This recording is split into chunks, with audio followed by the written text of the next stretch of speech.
Everybody, happy Friday and welcome once again to Hit the Track, sponsored by hitthepick.com. Make sure you get over there to hitthepick.com. We are running down the clock on the $100 free offer that ends at midnight on Sunday night. So if you haven't got your $100 site credit bonus just for signing up, get your butt over there and do it. Hitthepick.com, your home for all things sports betting related. Hey, man, we're headed to Vegas and we're excited to talk about it with two guys who know a lot more about NASCAR than I do. So without further ado, let's get to it. Let's introduce today's panel. On the far left, you know him, you love him. He's here every week with me, putting it down and picking him up. Did pretty well last week, and we're going to talk about that. Welcome to the show, Mr. Tom Macrina, WryCape, if you're nasty. What's up, Tommy? Yeah, it was wonderful getting back to a normal track, I guess, and we did well. I'm excited for these intermediates coming up. We're gonna have two in a row here, so we should have a fun couple weeks here. Excellent. Where are we going next week? Miami. Okay. All right. And what about the cars? Are they going there too? I'd hope so. Are we hitting Radio Row next week for the Miami? Are we all going to go down there? That'd be great. That would be all right, wouldn't it? That would be sweet. And just to counteract everything Tom says and tell him he's wrong, he's making his initial appearance on the show today, but I'm sure it won't be the last. If you are a NASCAR fan, if you get out there and check out all the content, you probably run across this guy. It is Rory. You can check him out at rorypicks.com. Also one of the partners over there at Highline Betting and laying coin. Rory, what's up, buddy? What's going on? Glad to be on this evening. Rye's been trying to get me to come on, and I finally got a Friday opened up for the evening. And as you can tell, Rory has your typical Boston accent wearing that Red Sox hat. So. Absolutely. I got that NASCAR Boston accent. Obviously, he's a Southie. He's from South Boston. So it's good to have you on the show, man. We're excited to talk a little Las Vegas here and and find out who's going to win and who ain't going to win. That's almost as important as who not to put your money on. So before we get rolling, don't forget to like, subscribe, all that good stuff. Check out Highline Betting. Check out Laying Coin. Check out Tom on social media at WryCape. I'm at Steamroller.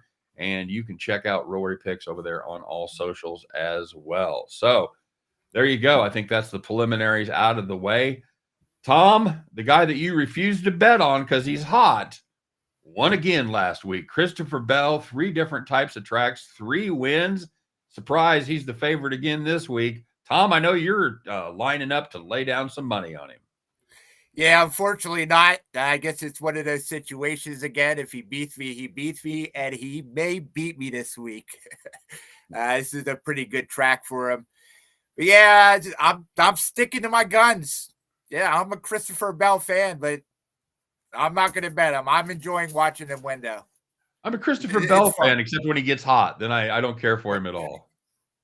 Very good. All right, Tommy. And how'd we do last week? And I use we very loosely, my friend.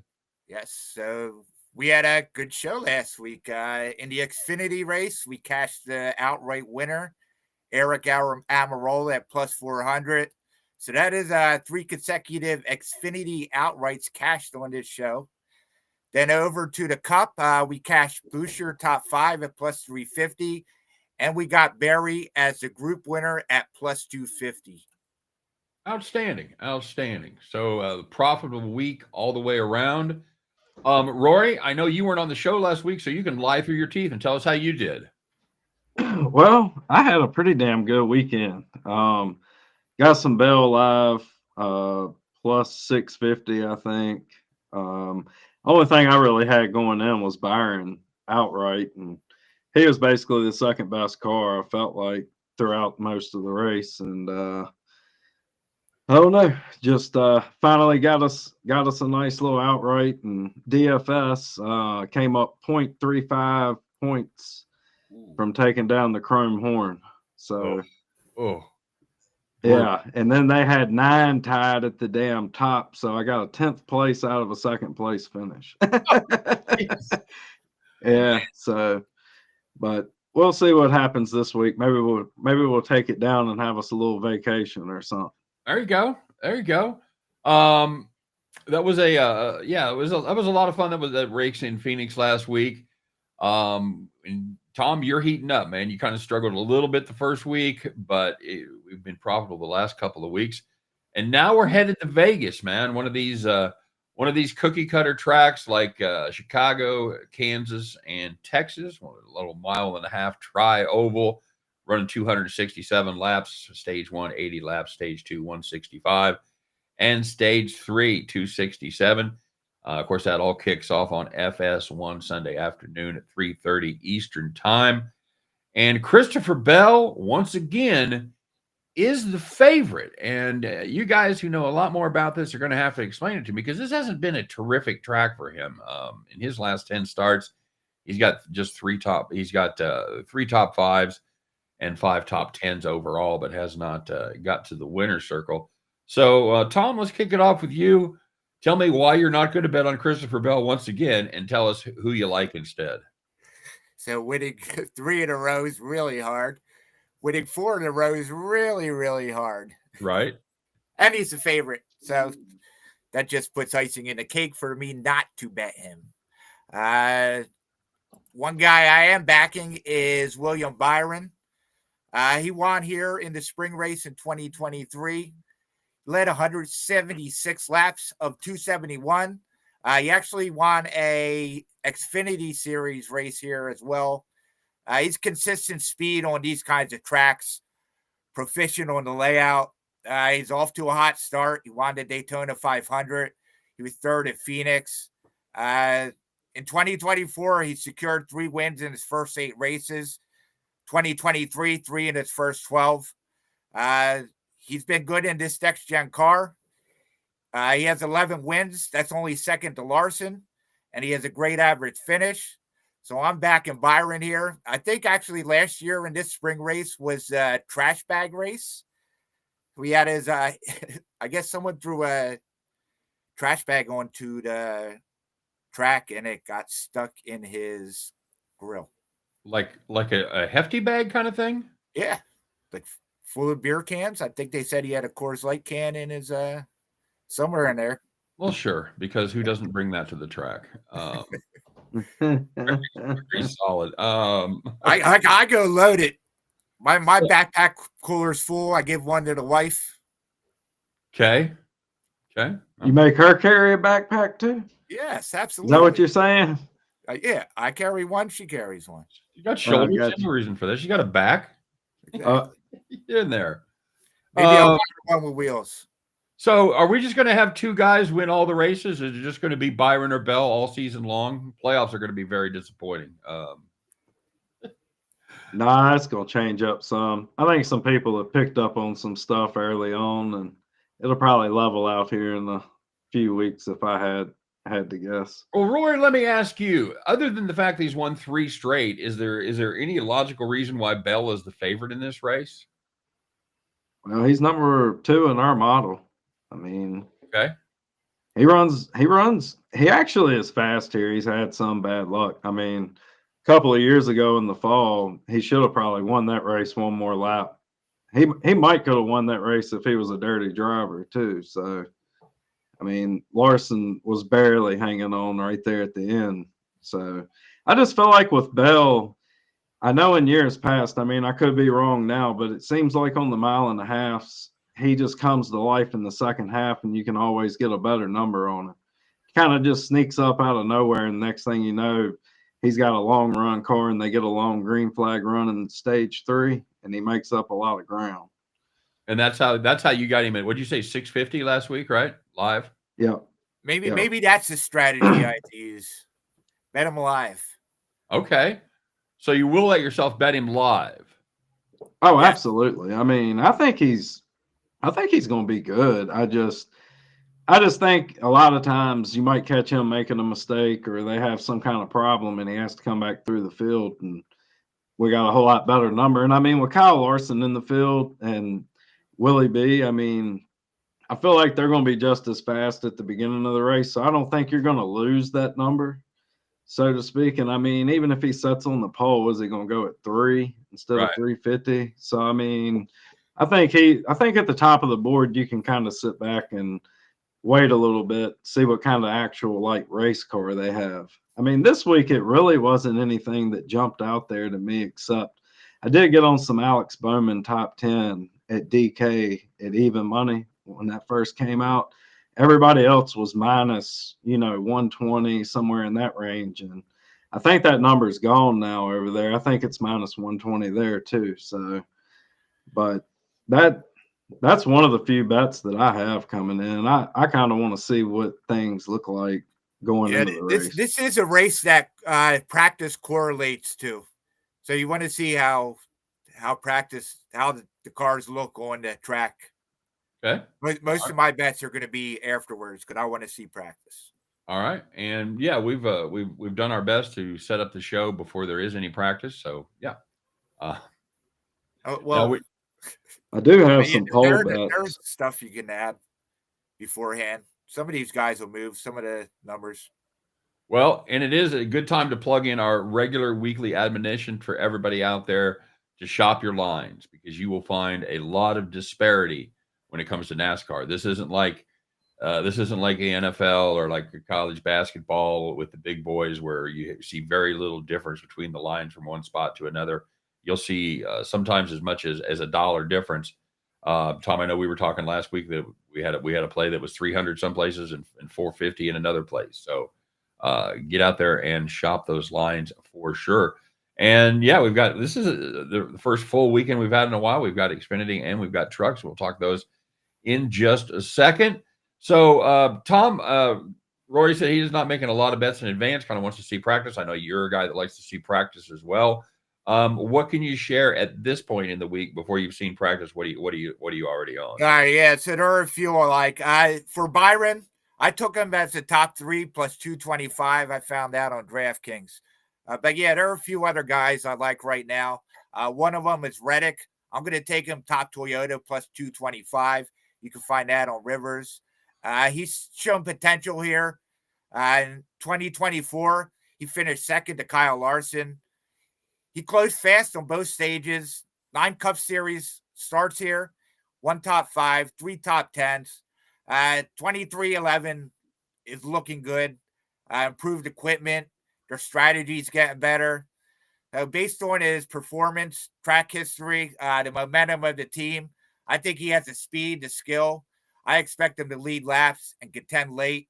I guess really the only guy we got to worry about here is Christopher Bell. Obviously, he's the favorite, but I wanted to find a way to get Reddick going on my card here. So I'm going to take him top Toyota. I actually think, we'll just leave it at that. I was just going to say, remind everybody who he drives for. You're talking about the team's doing well. Who is he? Who do he and Bell? 23-11. He's Toyota. Okay, and that's the Denny Hamlin's the team owner. That's the Michael Jordan, Denny Hamlin team, right? Correct. Yep. Okay. Yep. 23.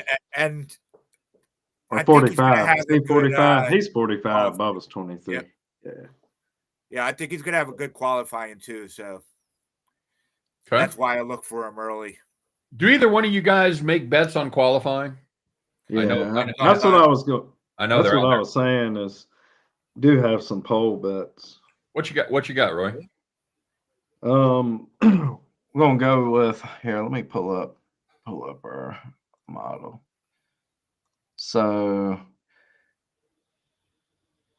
we got the 2 favorites at the top. The books, we got about the same thing as they do, but we think they're kind of off on Austin Cindric. We have him ranked 4th in our model, and he's 16 to 1 on Bet365 right now. So and that's for the poll.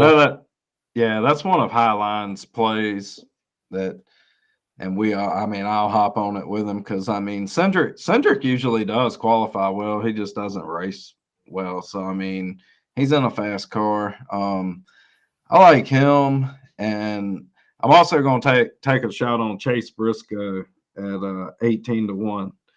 I think that car's got some speed, and he's qualified well here in the past, even in the Ford. So I think this is the week they finally show up at the track and have a decent run without anything happening to them too. Now, is there any value to those guys to win outright, top 3, top 5? Because both of those have pretty pretty hefty prices on them, especially Cindric, 65 to 1 to win, 18 top 3, and Yeah. plus 800 at top 5. So is there any value there after qualifying? I mean, maybe top 10 on him or something. I don't expect that's for a him to stretch, too. be up there very much. I mean, now on the other hand, Chase Briscoe, I feel like he's in top tier equipment. The thing is new team, getting acclimated with each other, putting a full race together. I don't know. And I'm not a real big James Small fan to strategize a race and keep it together. So I have a whole lot more confidence on him pulling it than I do coming anywhere close to finishing in the top 5. All right. And just for everybody out there that may be kind of new to this, James Smalls is crew chief, right? Yes. Okay. All right. Very good. He makes a lot of mistakes. Now, kind of tell us about what some of those mistakes look like as you're running through the race. The crew chief makes a lot of important decisions. So, kind of just in a nutshell, what do those bad decisions look like? It never seems like he ever gets a 2-tire call right when you're supposed when you don't want to take a chance on one. Then put 2. What did he put on there? I can't remember if it was 2 old tires or 2 new tires at Richmond, and doesn't even tell Truex what he put on there at the end of the race. So he's thinking he's got 4 new tires on it and drives it deep down into the turn on the restart. And it's just like, what is going on here? I ain't got no grip.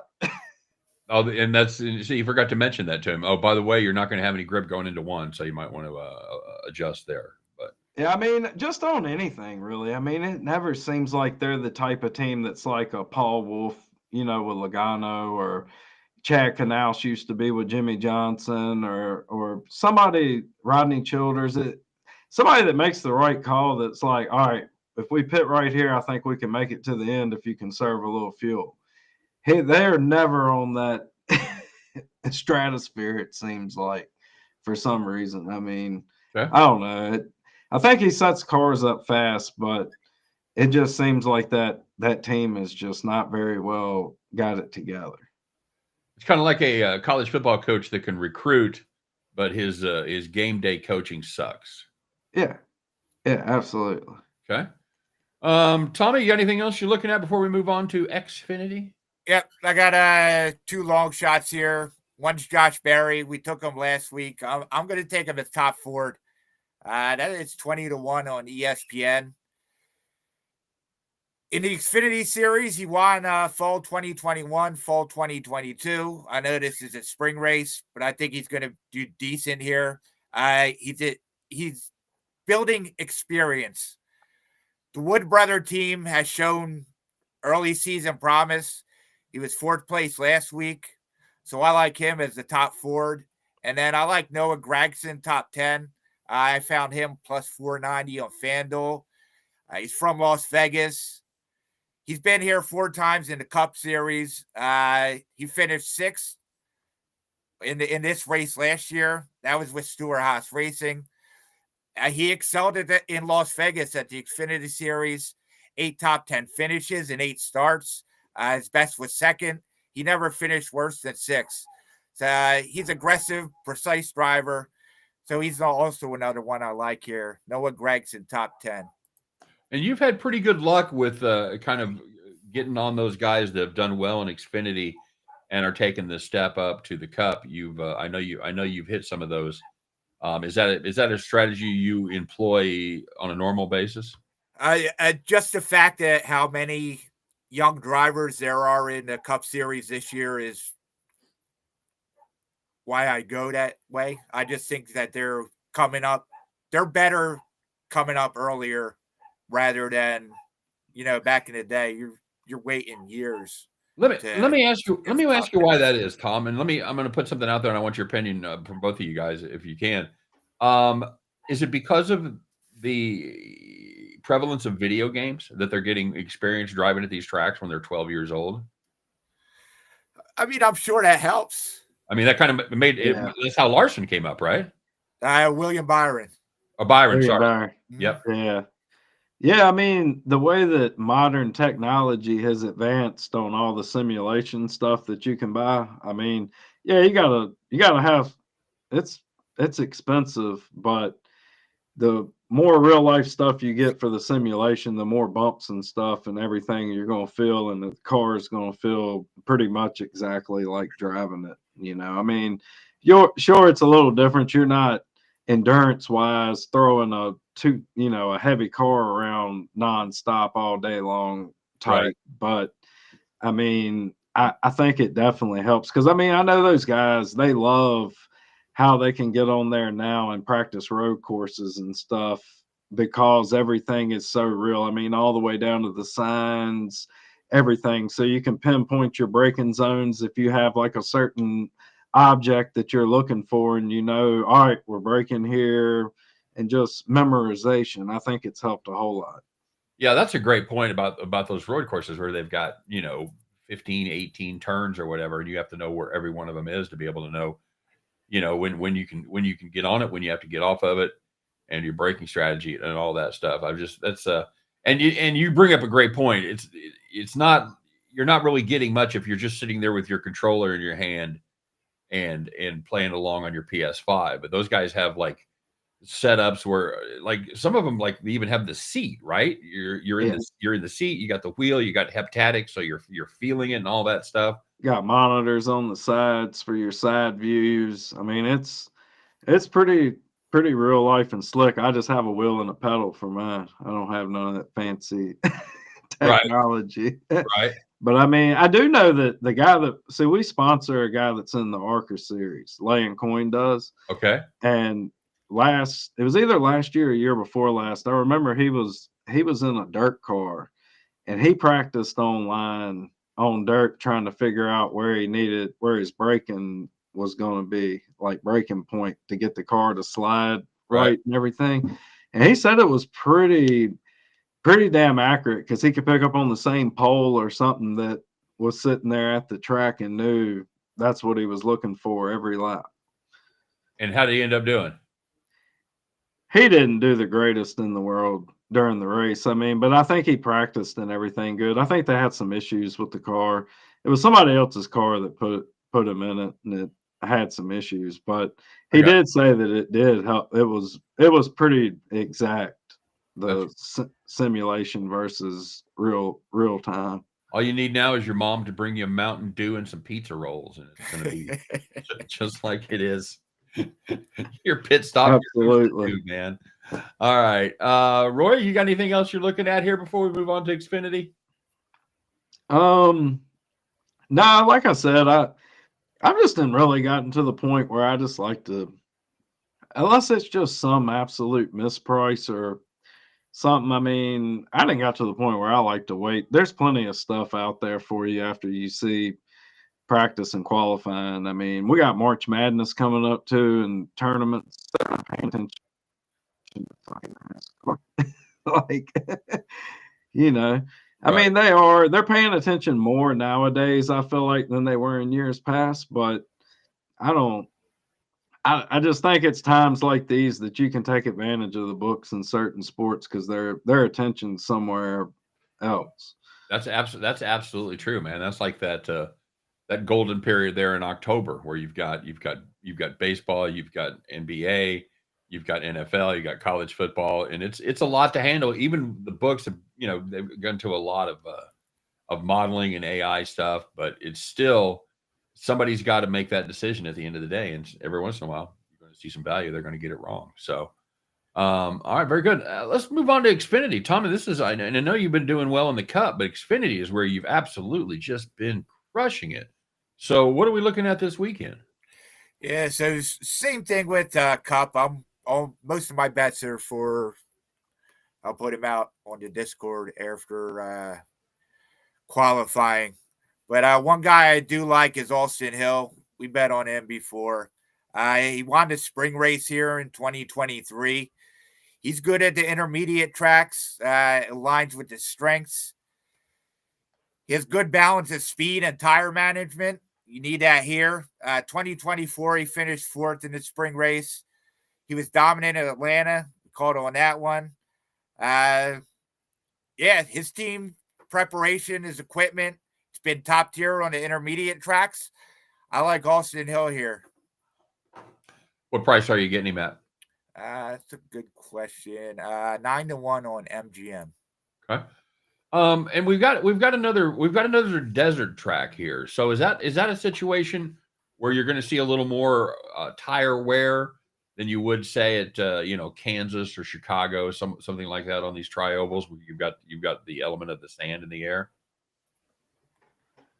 I feel like 30 years past, Vegas has gotten more tire wear, but it's not quite up there with Kansas. And then, of course, you get to Darlington, your homestead, which Darlington really is its own little self. But I mean, as far as your tire wear tracks, it's nowhere near close to that. But I do feel like on those hot sunny days, if they get one there and it's not some cold front that comes through randomly in the 50s, I feel like it does come into play later in the run. Okay. I think we're in the low 70s. Yep, I've got it up in front of me. Partly cloudy, 72 for the high, and a little bit of breeze coming out of the southeast. So that's traffic and weather on the 9s here at Hit the Track. And Roy, are you looking at anything Xfinity wise? Well, I'm all with him on Austin Hill. I like Austin Hill too. I like him top 5 plus 125 on 365. Okay. That's he's hard to beat. They got a good crew. I got to believe that he's ready to come back and prove himself after running into the wall and wrecking himself last week. One or two quick, took himself out. I think he'll have a good race. Now, is he a guy that has a cup ride at all for any races this season?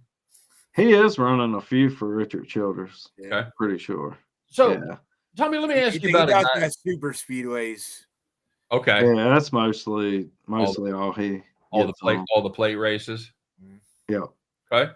Tom, let me ask you a quick question, and then I'll throw it to you, Roy, too. Are there guys like in Major League Baseball? You got guys that they call 4A who excel at AAA, but they come up to the majors and they can't really get it done. Is a guy like Eric Almirola, who does well at Xfinity but can't seem to find that success in the Cup racing, is that a fair comparison? Are there guys like that, or is it all about the team and having the right equipment in the right spot? There are definitely guys like that. I don't know if Almirola is that guy. I mean, he was semi-successful in Cup Series. He won races. Okay, right. But yeah, I mean, like Justin Allgaier, he's been in Xfinity forever. Matt Crafton's been in the trucks forever. Guys like that, and yeah, they're just better if, I guess, driving what they're driving. Yeah, I don't know how old Matt Crafton is. He's got to be getting I think he's older than I am. 45, 50. Yeah, I'm 45. He's around. He's on up there now. I want to say he's almost 50. I think he's like 48, 49 maybe. The Dick Trickle of trucks, man. And you agree with that, Roy? Do you agree with that assessment about being a 4A driver? Yeah, I mean, you got, man, it's so many of them. It would be hard. It seemed a whole lot. And just got sent down. Yeah, but he can't drive it off. Harrison Burton's pretty bad at everything. Is it more about the equipment that they don't have the right team at the Cup level, or is it just you have to be that much better with those world-class drivers than you do in Xfinity? Yeah, you have to be way better to drive in the Cup Series. We saw that chick last week, Leggett. No clue what she was doing. How did she end up? I don't know. I guess sponsorship money. No. I mean, how'd she end up in the race? I didn't see where she. No. She got it. She spun out by herself twice. Yeah. Well, that's not ideal. That's. I don't know where she ended up, but I mean, I don't know. It's plenty of guys that come up that just don't make it. Whether it's not the equipment sometimes, and they just fizzle out. But a lot of guys come up too in good equipment and don't do anything. I mean, that's like we were talking about the Wood Brothers car, earlier. That's a Penske car. That's not a Wood Brothers car. Right. Look at what it's doing this year with a guy that can actually drive and take care of the equipment versus what it has done, especially in this new car. I mean, Harrison Burton has been terrible, and that's good equipment. Like, it should be top 20 every week. Is that Jeff Burton's son? Yes. So he basically had every advantage and a good spot for success, and hasn't been able to take advantage of it. Is what you're saying? Yes. That is correct. All right.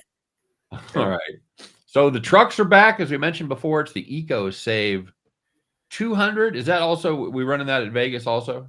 Yeah. Yep. Tonight at 9:00. Oh, there you go. Yeah. So hopefully, there's no hopefully, numbers out right now, but I got some things to say about it. okay. So hopefully There everybody's ain't nothing like truck night in America.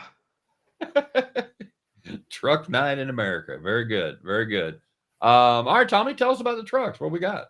Yep. So Hyman and Majeski were the two favorites. I agree with that. I think you want to get on one when the numbers open up. Another guy I like is Roger Cruz. He actually won this race last year. He was in the pole as well. So he's probably going to do good. So this number might not be sticking right now. But I took him over Enfinger at minus 105 on Caesars. As I said, he won the pole last year, won this race, led 38 laps. Average starting position last year was 10.7. His average finish was 11.6. So he's doing decent. He's consistent. He's improving from his rookie season. I think he's adapting to the track's demands. Tire wear he's fine on. Pit strategy is fine on. Spire's been good. So I like him over Enfinger. I'll probably take him outright as long as he doesn't win the pole. I think it was 12-1 before practice started. Okay. So I mean, you want to get around that number. Hopefully, maybe we'll see a 14-15. Okay. Very good. And you got any truck plays, Roy? I'm getting ready to have some as soon as they post odds. I didn't have anything coming in. I kind of like Chandler Smith, and then I waited and held back. So I don't know what route I'm going now, but I do like Honeycutt top 5. He's fifth in the model after qualifying. So Okay. I think if we get a decent number, huh? Have we had qualifying yet? Yes. Okay. Yeah, Corey Day's on the pole. He's a young driver. So okay. He's in a Spire truck. So it's good. It's good equipment. He's I'm pretty sure he's a Hendrick development driver, right? Because he's been driving the Hendrick Motorsport sponsorship, right? Okay. So yeah, you see guys are young and racing. You're not kidding. A lot of these guys are what, 18, 19 years old? Yeah, some years they're 17, 16-year-olds. And they do well. It's nuts. My kids were 16, 17. I didn't like riding with any of them. And, that's very impressive. Yeah, very good. That's it's just amazing that these kids are so good. And we got the Tom helped me out with the guy that the kid that did the road race. Zilich. Yeah. He's an up and comer. As soon as he gets out of high school, he's gonna be ready to rock and roll. So he'll give up quick. Yeah. Is he now? Are they going to put him on a traditional path? Is he going to start in trucks? He's done his time in ARCA, right? He's he's Xfinity full time now. Okay. Yeah. Okay. He ran some truck races last year. Now he's full time Xfinity, and I don't know if they'll keep him 2 years or not in Xfinity. I think he's going to be Suarez's replacement. Yeah. You think Trackhouse? You think Suarez is on his way out? We're going to have to find a new team. Yeah, I think so. I think that's why Pitbull and them kind of separated off. Is they must have broke the news to him that like, hey, he ain't cutting it. We gotta get somebody else in here. And I feel like that was one of the main reasons Pitbull was there. Okay. So, So they just brought Pitbull in to tell him that you're fired in Spanish, and then he's Yeah. all right. Yeah. Absolutely. Let's talk a little fantasy here as we as everybody that's sitting there with their PlayStation and their controller in their hands driving around Bristol. It's a fantasy for them, and I know you guys play fantasy every week. Tom, I know you're in some one and dones, and Roy, I know you do grid rivals. So, Tommy, tell us what you got set up for fantasy this week. Yeah, all right. So, have you won a week yet? That's the 4 races. I have 5 points. Okay, and I assume that's not good. That is not good. If we could bet the first person out of the race every week, I'd be a millionaire. All right, but so this week I'm changing up my strategy, and I'm just using the top guys off of Highlines betting model. Okay. I think I have Larson, Heim, and Allgaier. Now, Tom, if this lack of mastery at fantasy continues, will you have to do some sort of terrible task for finishing last? Are you going to be doing the Waffle House challenge or standing on a street corner with a sandwich board that says "I suck at fantasy racing"? I just lose my money. Okay, all right. Call it a bad bet. Future loss. Don't follow my picks. Yes. All right. So you've got who you got? You got Larson this week. You said. Yep, Larson for Cup, Heim for trucks, and then Allgaier for Xfinity. And you can never use Larson again, right? I can never use him again, but I need points. So. Okay. Like just for comparison, what's the leader have? How many points? I don't know, but I mean, if you're getting like 30, 40, 30s and 40s are good. So okay. 5 overall is very, very bad. It sounds bad. It's like when you're in the middle of the baseball season, like how many games are the Royals back? Like I have no idea. Just a lot. Yeah. You can't even see the winners from where you're at. But like you said, it's an early season. It's early in the season. We're just where they run how many 36 races? Yep. So yeah, we're a ninth of the way through. You're fine, buddy. It's just time to step on the gas, if you will. All right, Roy, and what do you got? Tell us a little bit about grid rivals, and is that a typical fantasy format, or is there any little twist that you have to worry about? The unfortunate thing for me with grid rival is I want to play it, and it's not legal in Virginia. Pennsylvania either. I don't do it. Wow, is it? So it's thought of more as gambling. It's legal like more in head-to-heads. Yeah, they got a lot of fun stuff. Like it would be like your typical like DraftKings Pick Six, different things of that nature where you got over and under finishing positions, or you can play over and under a certain amount of fantasy points, or laps led, fastest laps. I think I don't know. It's a bad thing that I think it's great. And I like Ross, the guy that owns it and everything. He's a great guy. And I can't play it here without. My problem is, it won't even let me make like any picks on it. I think if I get like in one of their contests, maybe that's like a set money contest for the yearly, I think I can go out of state and enter it, and then I can make my picks anywhere. It's just the money problem with it or whatever, I guess. I don't know. It sucks that I can't actually put some stuff out and roll with it. And I don't like putting out stuff that I'm not playing. So that's fair. So I mean, I have to see if it's legal in Missouri. I might just create an account just to fade Tom. Tom, who you got for fantasy this week? All right, I'm fading that. There we go.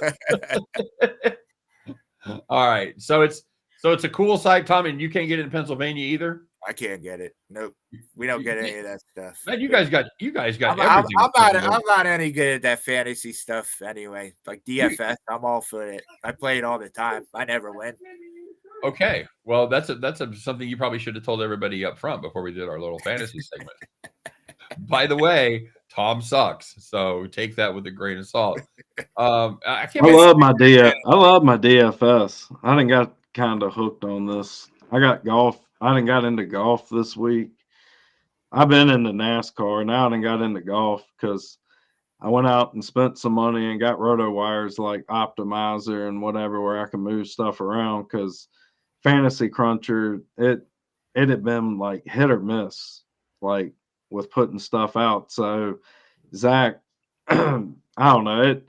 We were using that, and then I was like, screw it. I'm just gonna go over here and try this out. And sure enough, that was the first time using it last week, and it worked out pretty good. So There you maybe go. we're on to something.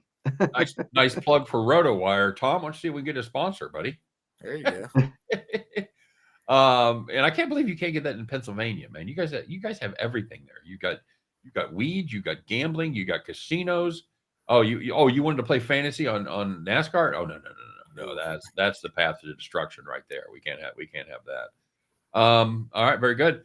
Well, guys, should be a lot of fun. Going to be our first one on one of the traditional tri-ovals. I know we were on a mile and a half down there in Atlanta, but this is a little bit different, so I'm looking forward to it.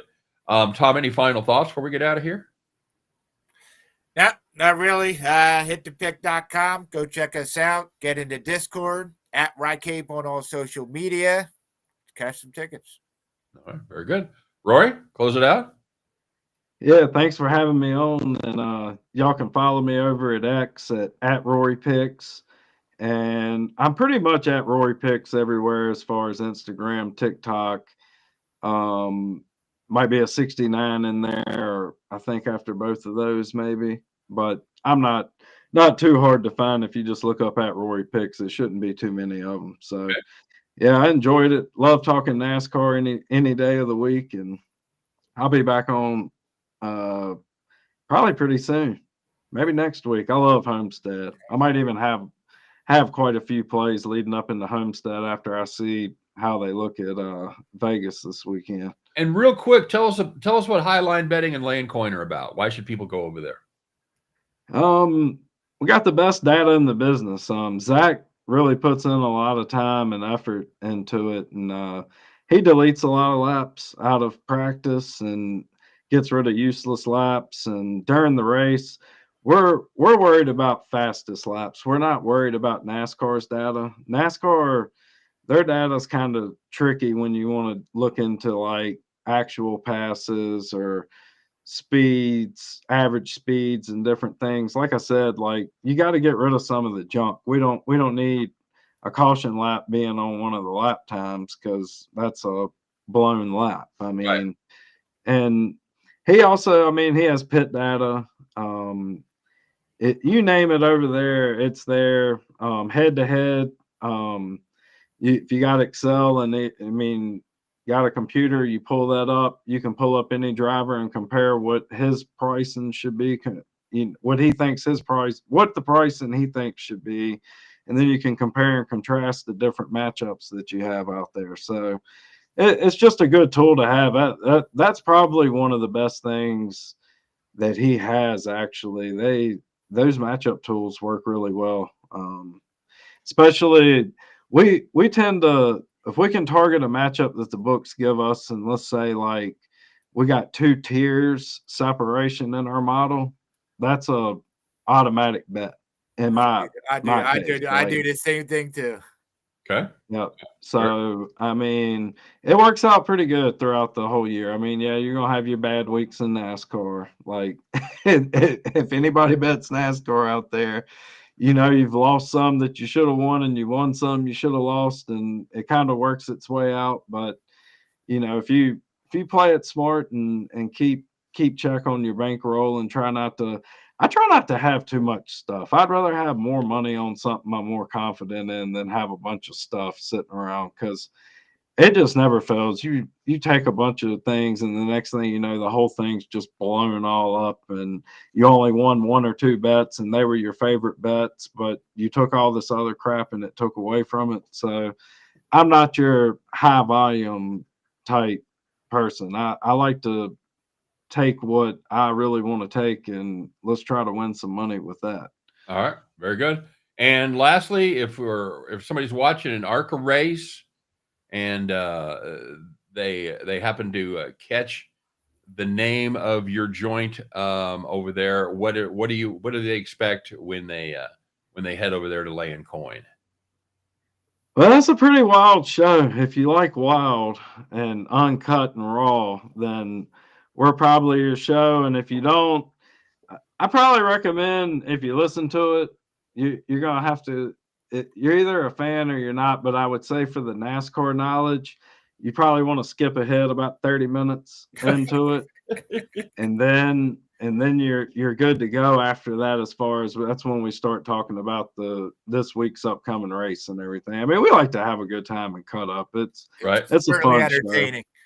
Very good. Very good. So if you You like never know where it's going. if you like fun and facts, that's the place to be.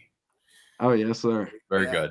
All right, gentlemen. Roy, thanks for joining us. And as you said, we'll probably be seeing you again sooner rather than later. Tom, as always, thanks for all your insights, and thanks for giving all our fantasy fans information on who to fade this week. I know everybody appreciates that. So Tom's changing strategy, though. Everybody, he's going with the second favorite this week. So, and he's the top of the board at Highline, right? You got him as your number one. You got Larson number one. Yeah. Bell number two. All right, very good. I can't think of a better plug for Highline than if Tom crushes it in fantasy. I think Larson Yeah, too. see? I think Larson too. So Okay, very good. yeah. You guys have a great week. Thanks very much to everybody out there for listening. And once again, don't forget to follow everybody at their socials. Don't forget to check out hitthepick.com, Highline Sports, all that good stuff. Go Red Sox. Okay, so Let's go. all right, you guys have a Let's great make week. the playoffs. Let's go. Let's go check out some racing and make some money. We'll be back next week. Same bat time, same bat channel at Hit the Track. See you guys.